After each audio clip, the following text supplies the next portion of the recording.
कल्याण कैसे होगा। अभी हम आप सोच रहे हैं चलो गंगा नहा लेंगे, जमुना नहा लेंगे, काम हो जाएगा।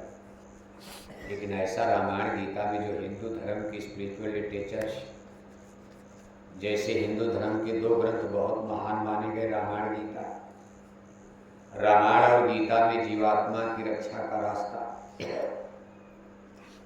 उसमें तो लिखा गया बड़े भाग पायो सत्संगा। आप रामायण पढ़ते हो, रामायण में लिखा गया। भगवान श्री कृष्ण ने अर्जुन से खुद कहा, इसी द्वारिकापुरी में जब बहेलिया ने बाण मार दिया, भगवान श्री कृष्ण घायल पड़े हैं, पांडवों को हस्तिनापुर सूचना मिलती, दौड़ करके आए। भगवान के ने कहा, भाई देखो मेरा अंतिम समय आ गया, मेरा काम पूरा हुआ, मैं अपने परम धाम निज धाम जाऊंगा।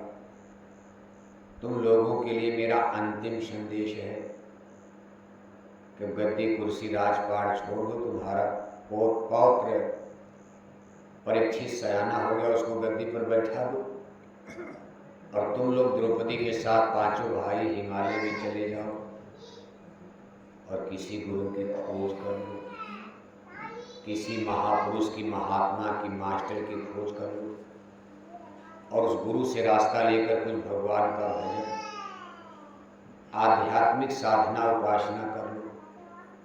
उसमें अर्जुन ने सवाल किया था कि केशव, आप भगवान हैं, ब्रह्म हैं, योगेश्वर पुरुष हैं, आपके रहते हुए हमको गुरु करने की क्या जरूरत।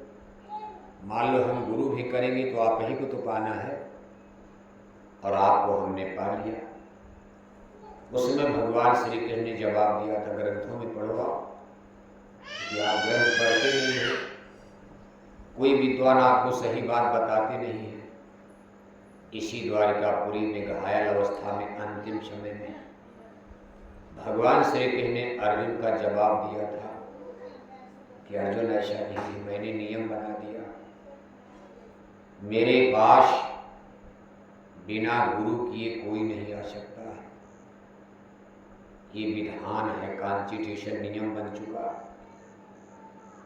मैं तुमको मिला शरीर से हूं, हाड़ मांस में। आज ये मेरा हाड़ मांस का शरीर खत्म होने जा रहा, लेकिन मेरा जो ईश्वरी स्वरूप है, चेतन स्वरूप है, उसको देखने के लिए, उसको पाने के लिए तुमको सदगुरु की खोज, महात्माओं की खोज, गुरु की खोज करनी पड़ेगी। बिना गुरु की दया कृपा की ये हमारा मन कभी निर्मल नहीं हो सकता, और जब तक मन निर्मल नहीं होगा तब तक हमारा मन, देखो यहाँ दोनों आंखों के बीच में जब आप ध्यान लगाते हो, यही तो आपको ध्यान लगाना है। आप कोई पूजा पाठ करते हो, आंख बंद करके ध्यान लगाते हो, लेकिन मन आपका यहाँ जाता नहीं, बाहर ही भटक जाता। जैसे आप मंदिर में जाते हो, ध्यान लगाते हो, कीर्तन कर रहे हो आंख बंद करके, और मन आपका तब तक खेत में गया, ट्रैक्टर चलाने लगा, किसी का मन दुकान में चला गया, किसी का ऑफिस दफ्तर में भटक जाता। और जब तक मन यहाँ एकाग्र नहीं होगा तब तक हमारी दिव्य दृष्टि, अंतर्दृष्टि खुल नहीं सकती। अंतर्दृष्टि के द्वारा ही परमेश्वर को, देवी देवता, स्वर्ग वैकुंठ को देखा जाता। कोई पानी में डूब के मर जाए, धरती में समा जाए, नीचे रहा, भगवान नहीं, परमात्मा का देश, देवी देवता, ईश्वर भगवान का सब ऊपर है। और वहाँ देखने के लिए, चलने के लिए इधर से रास्ता है, सबके अंदर है। सबना मैं साचा धरी, अमीर गरीब राजा प्रजा। इसीलिए कहा बड़े भाग मानुष तन पावा, जिसको मानव जन्म मिला है। सबके अंदर ईश्वर ने, प्रभु ने ये देखो विधा व्यवस्था सिस्टम बना दिया, और जो भगवान का बनाया सिस्टम तरीका, उसी से तो आपका काम होगा।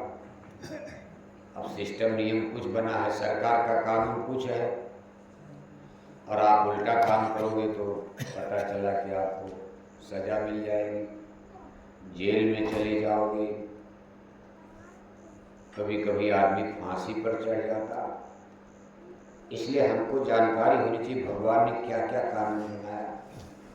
जैसे मानव शरीर पाकर हमको आँख से क्या करना, हमको हाथ से क्या करना, हमको कान से क्या सुनना है क्या नहीं, सब कानून बना हुआ। जैसे आँख से किसी बहन बेटी को आप अच्छी दृष्टि से देखो, ये भगवान का कानून है। अब आपने किसी की बहन बेटी को गलत दृष्टि से देखा तो भगवान नाराज होंगे। आपको कान दिया गया कि भगवान का भजन सुनो, अंदर निशब्द सुनो, कीर्तन सुनो, संतों का सत्संग कानों से सुनो। आप रोज गाना बजाना सुनो तो कानून का उल्लंघन है।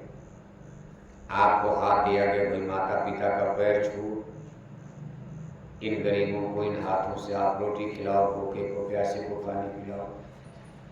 आपने इन हाथों से किसी को गोली मार दिया, कत्ल कर दिया तो इस कानून का उल्लंघन है। इसी तरह से सब कानून परमेश्वर ने बना दिया। आपकी आत्मा का कल्याण कैसे होगा इसका भी कानून का उल्लंघन है।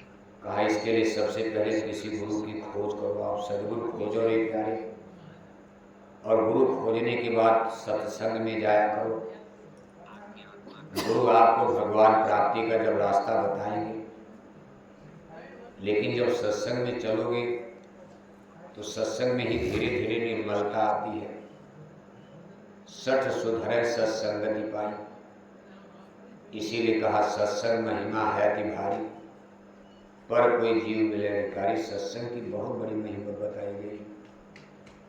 देखो बड़ा सुंदर दृष्टांत आता। एक गांव में एक साहूकार रहते थे, बहुत धनी मानी। वो सूद पर यानी ब्याज पर रुपया पैसा बांटा करते थे।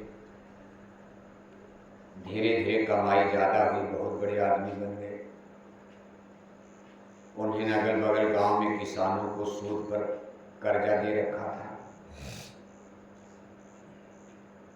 समय पर किसान उसको ब्याज सहित वापस कर देते थे। एक समय ऐसा कि सूखा पड़ गया, पानी बरसना बंद हो गया, किसानों की फसल सूख गई, पैदावार कम हो गई। तो किसान बेचारे ब्याज को कौन कहे, मूलधन भी नहीं दे, उनका कर्जा नहीं दे पा रहे। सेठ जब बराबर परेशान, भाई हम अपना कर्जा वापस लें। कई बार गांव में गए तो गांव वालों ने कहा भाई हम बेईमानी नहीं करेंगे, सब जोड़ कर आपका दे देंगे, जरा पानी बरस जाए, हमारी फसल हो जाए, आमदनी हो जाए, तब तो चुकाएंगे, कुछ है ही नहीं घर में। 2-4 बार जाने के बाद सेठ जी को गुस्सा आ गया, कहा आपकी बार मैं लेकर छोड़ूंगा। गए, कहा भाई आज तो हमको आपको कर्जा देना पड़ेगा, हमारा उधार। गांव वालों ने फिर कहा महाराज देखो पानी बरसा नहीं, कुछ नहीं है, बच्चों को किसी तरह हम लोग रोटी खिला रहे हैं। सेठ जी ने कहा चाहे कुछ हो जाए हम लेकर छोड़ेंगे, नहीं दो कि आज हम आपके घर का जेवर यानी गहना, अब सोना चांदी कुछ न कुछ अमीर गरीब सबके घर में रहता, कुछ बर्तन बर्तन, लोटा थाली गिलास परात ये भी रहता। कहा ये सब सामान आज हम आपका नीलाम कर लेंगे, यही ले लेंगे। गांव वाले बेचारे मजबूर हो गए। देखो सेठ जी ने सब सोना चांदी, उनका बर्तन, सोने चांदी की गठरी बनाई, बर्तन की गठरी, सोने चांदी की गठरी छोड़ी, बर्तन की गठरी बड़ी हो गई। तब तक दिन डूबने लगा, शाम होने लगी। सब अपना बोझा लेकर किसी तरह गांव के बाहर पगडंडी सड़क पर आए। लेकिन अब बाजार जाने, उनका शहर में गांव था, बाजार में, गांव से थोड़ा दूर था, कोई साधन इक्का तागा, उस जमाने में कोई कार मोटर तो थी इक्का तागा। अब संजोग से कोई साधन नहीं मिल रहा, दिन डूबने जा रहा। अब सेठ जी को बड़ी चिंता हो गई कि गांव वालों को तो हमने पहले नाराज कर दिया, अब हम गांव में तो रात में रुक नहीं सकते हैं, साधन मिल नहीं रहा, इतना सोना चांदी बर्तन लेकर हम जा नहीं सकते, इतनी गठरी। तब तक एक दाढ़ी बाल वाले महात्मा, बड़ी बड़ी दाढ़ी, बड़ी बड़ी बाल, सफेद वस्त्रधारी, एक महात्मा जो घर से निकल रहे थे, उन्होंने जब सेठ जी को देखा तो बड़ी चिंता हुई कि सेठ जी बड़ी चिंता में है। तो तो महात्मा तो अंतर्यामी होते हैं, उन्होंने सेठ जी के मन का भाव पढ़ लिया। यानी सेठ जी की क्या समस्या है महात्मा जी ने समझ लिया। कहा सेठ जी आप बड़ी चिंता में हैं। सेठ जी ने कहा हाँ गुरु जी बड़ी चिंता है, इतना सामान मेरे पास, घर जाना जरूरी है, कोई साधन नहीं है। तो महात्मा जी ने कहा भाई चिंता मत करो, मैं आपकी मदद करूंगा। सेठ जी बड़े खुश हुए। देखो बड़ी गठरी जो बर्तन वाली थी वो महात्मा जी ने अपने सर पर उठा लिया, और छोटी गठरी जो गहने की सोने चांदी की सेठ जी ने उठा लिया। सेठ जी आगे आगे, गुरु जी महात्मा जी पीछे पीछे चल पड़े। रास्ते में महात्मा ने कहा सेठ जी ऐसे रास्ता नहीं कटेगा, या तो तुम आप हमको कुछ सुनाओ या हम आपको कुछ सुनाएं, तो बात बात करते करते रास्ता कट जाएगा। तो सेठ जी ने कहा महात्मा गुरु जी अब हम आपको क्या सुनाएं, हमको तो चिंता लगी जल्दी घर पहुंचे। हमने अपनी जिंदगी में कभी सत्संग नहीं सुना। इस माया की बाजार में हमारा काम लेना देना, रुपया पैसा, इसी दुनिया के काम काज में हम दिन रात लगे रहते। आज तक कभी हमको महात्माओं का सत्संग नहीं मिला। आज बड़े भाग से आप मिल गए हो, हमको कुछ आप सत्संग सुनाते चलो। महात्मा जी ने सत्संग शुरू किया। कहा सेठ जी ये संसार धोखा है, एक दिन सब कुछ छोड़ करके सबको यहाँ से जाना है।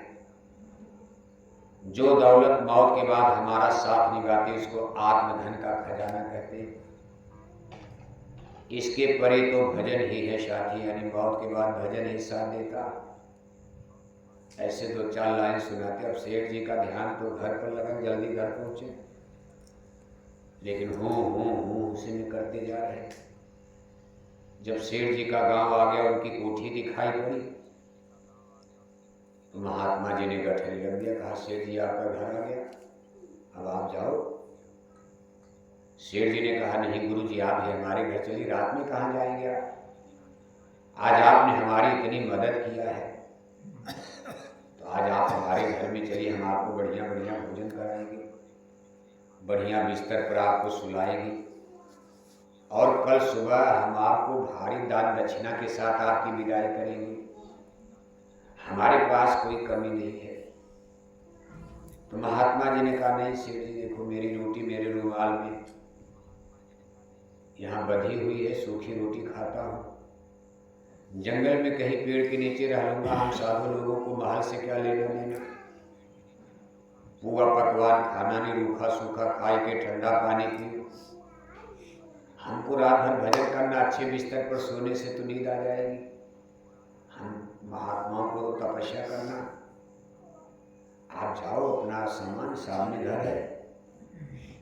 लेकिन सेठ जी एक बात याद रखो, देखो महात्मा जी ने आगे बताया, कहा हमने आपको सत्संग तो सुनाया, हमारा सत्संग कितना आपकी समझ में आया कि नहीं आया बात अलग है, लेकिन कुल मिलाकर आप भाग्यशाली हो, क्योंकि अंतिम दिन आपको सत्संग मिल गया। कल आपकी मौत है, कल 12 बजे दोपहर में आपकी मौत आ रही है। अब सेठ जी घबरा गए, हारे। कहा महाराज आप हमको इतनी जल्दी क्यों मार रहे हैं, अभी तो मैं बुढ़ा हूं नहीं, अभी मुझे बहुत दिन जीना है। महात्मा जी ने कहा मौत जो है बुढ़ा जवान नहीं देखती, जवान भी मर जाता। सेठ जी मैं देख रहा हूं कि कल 12 बजे आपको मरना है, और जितना आप लूटपाट करके गरीबों को धन इकट्ठा किए हो, कल आपका सब यही छूट जाएगा। लेकिन भाग्य आपकी है कि आज आपने 10-20 मिनट ये सत्संग सुन लिया। जो हमने आपको सुनाया, ये 10-20 मिनट का सत्संग आपको मिल गया, यही वो पूंजी है, दौलत है, ये मौत के बाद आपके साथ जाएगी, बाकी तो सब आपका खेल खत्म हुआ। सेठ जी लगे रोने ने कहा महाराज हमारे ऊपर कुछ दया करिए, भाई हमको बड़ा काम करना, अभी मत मारिए। महात्मा जी ने कहा भाई मैं कौन मारने वाला होता हूँ, ये तो ईश्वर का विधान है, हानि लाभ जीवन मरण जस अबजद विधिहात, लेकिन ये मौत अब आपकी टल नहीं सकती है, कोई नहीं टाल सकता। एक उपाय है कि जब आप कल मरोगे, धर्मराज यमराज के दूत, खुदा के फरिश्ते, मौत के सिपाही आपको गिरफ्तार करके पकड़ करके जब भगवान की अदालत में खड़ा करेंगे, वहां आपके कर्मों का खाता खोला जाएगा। जो आपने कर्म किया है, आपके खाते में सब बुरा यानी पाप कर्म निकलेगा। यही जो 20 मिनट आधा घंटे का आज मैंने सत्संग सुनाया, यही आपकी पुण्य पूंजी, यही आपके खाते में पुण्य कर्म बन गया है। धर्मराज यमराज आपसे पूछेंगे, सेठ पहले आप पुण्य का फल लोगे कि पाप का? आप कहना कि महाराज पहले हमको पुण्य का फल दे दीजिए, पाप का बाद में भोगेंगे। धर्मराज यमराज कहेंगे भाई पुण्य का फल।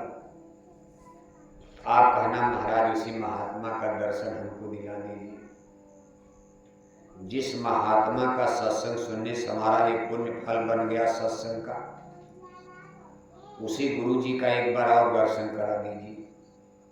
तो सेठ जी ने कहा महाराज हम तो मरकर वहां चले जाएंगे और आप तो यही रहोगे, आपका दर्शन कहाँ होगा?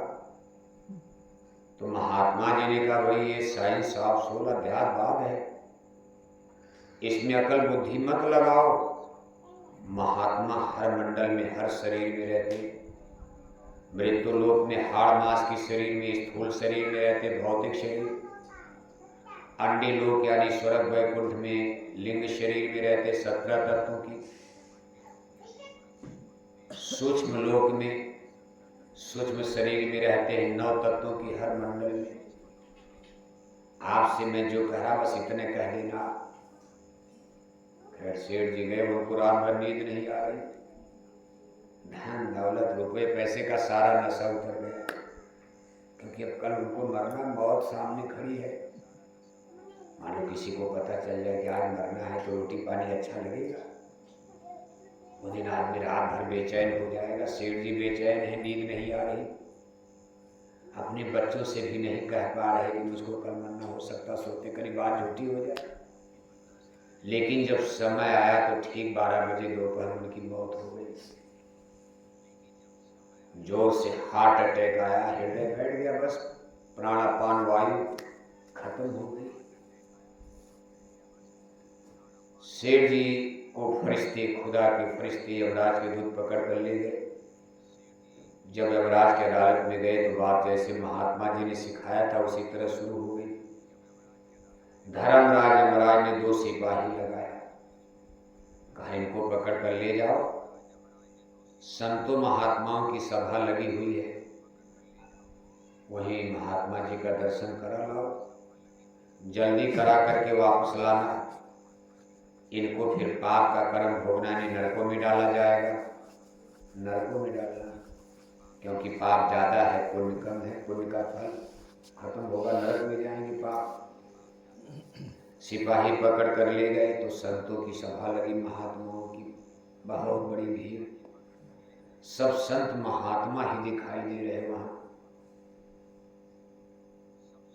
शेर जी बेचारे सोच रहे कि इसमें हमारे गुरु जी कहाँ हैं, जिन्होंने हमारी गठरी ढोई, हमको सत्संग सुना। तो कहीं सब एक ही तरह के, जैसे आप देखते हो कि आप स्कूल में जाते अपने बच्चों को खोजने, अब सब बच्चे एक ही ड्रेस में रहते, यूनिफॉर्म में, आपको पता ही नहीं चलेगा हमारा बच्चा किधर स्कूल छूट गया, गेट पर आप खड़े हो, लेकिन बच्चा ही आपको पहचान कर आपके पास आ जाएगा। और वहाँ सब महात्मा, दाढ़ी बाल, सफेद वस्त्र। लेकिन गुरु जी ने हाथ ऊपर करके सेठ जी को ऐसे ऐसे बुलाया कि भाई मैं यहाँ हूँ, आ जाओ। सेठ जी अंदर गए, महात्मा जी ने अपने पास बैठा लिया। थोड़ी देर के बाद जब सेठ जी पीछे घूम कर देख रहे, यमराज के दूत ऐसे हाथ देकर बाहर बुला रहे, अब समय हो गया, जल्दी आओ, आपका पुण्य फल खत्म हो गया, दर्शन हो गया गुरु जी का, अब चलो बुलावा आ गया। अब आपको अपने पाप कर्मों की सजा भोगनी, नरक में जाना। तो सेठ जी बेचारे डर के मारे खड़े हो गए। सिपाही हैं, रास्ते में लेट होगा तो डंडा बजाएंगे, वहाँ कौन बचाएगा। जब सेठ जी उठकर खड़े हो गए तो महात्मा जी का कहाँ जा रहे हो? अरे कहा महाराज वो सिपाही बुला रहे, नहीं तो बहुत मारेंगे हमको, रास्ते भर हमको पीटा है, मारा है। मौत के बाद जब सिपाही ले जाते तो डंडे बजाते, जैसे पुलिस पकड़ कर ले जाती मुलजिम को, गाली देती है, डंडा बजाती है। ऐसे यमपुरी जब जीव जाता, मौत के बाद बड़ी दुर्गति होती है जीवों की। पुण्य आत्माओं को तो नहीं सजा, लेकिन पापी आत्माओं को तो मारते ले जाते।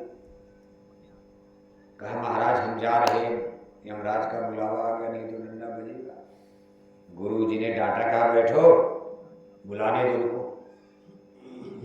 थोड़ी देर के बाद जब सेठ जी पीछे देखे तो फिर बुला रहे, चलो। फिर सेठ जी डर कर खड़े हो गए। सेठ गुरु जी ने फिर बैठा लिया डांट कर। इसके बाद सिपाही लगे सोचने कि भाई ये तो आ नहीं रहे, अब यमराज के दूतों की मजबूरी क्या है। यमराज के दूत अगर संत सभा में घुस गए तो जलकर भस्म हो जाएंगे। वो महात्माओं के बीच में जाकर सेठ जी को पकड़ नहीं सकते। उधर समय ज्यादा हो रहा तो धर्मराज यमराज जो उनके अफसर अधिकारी हैं वो उनको डांटेंगे, सजा देंगे, इतना देर कैसे कर दिया। तो सिपाहियों ने सोचा भाई चलो जल्दी धर्मराज यमराज को सूचना दे दी जाए, सेठ जी तो निकल ही नहीं रहे, आप कोई उपाय लगाओ, हम घुस नहीं सकते। तो जल्दी जल्दी आए। धर्मराज यमराज ने कहा भाई सेठ को कहाँ छोड़ दिया। तो सिपाहियों ने कहा महाराज उनको तो महात्मा जी छोड़ ही नहीं रहे हैं, और इतने महात्माओं के बीच में सेठ जी बैठ गए हैं, हम वहां जाएंगे तो भस्म हो जाएंगे। अब आप ही कोई उपाय लगाओ, उनको पकड़ कर मंगाओ, या खुद जाकर पकड़ो आप। तो धर्मराज यमराज ने कहा यही मजबूरी तो मेरी भी है, सेठ जी इतने महात्माओं के बीच में बैठ कर मैं भी जाऊंगा तो भस्म हो जाऊंगा। अब सेठ को कोई नहीं पकड़ पाएगा। वो महात्माओं के बीच में इतनी देर तक इतने महात्माओं का दर्शन कर लिया। संत दरस जिन पातक तरही, एक दो महात्मा नहीं, अनगिनत महात्माओं का दर्शन एक बार। उनके लिए देखो सारे पाप ही धुल गए।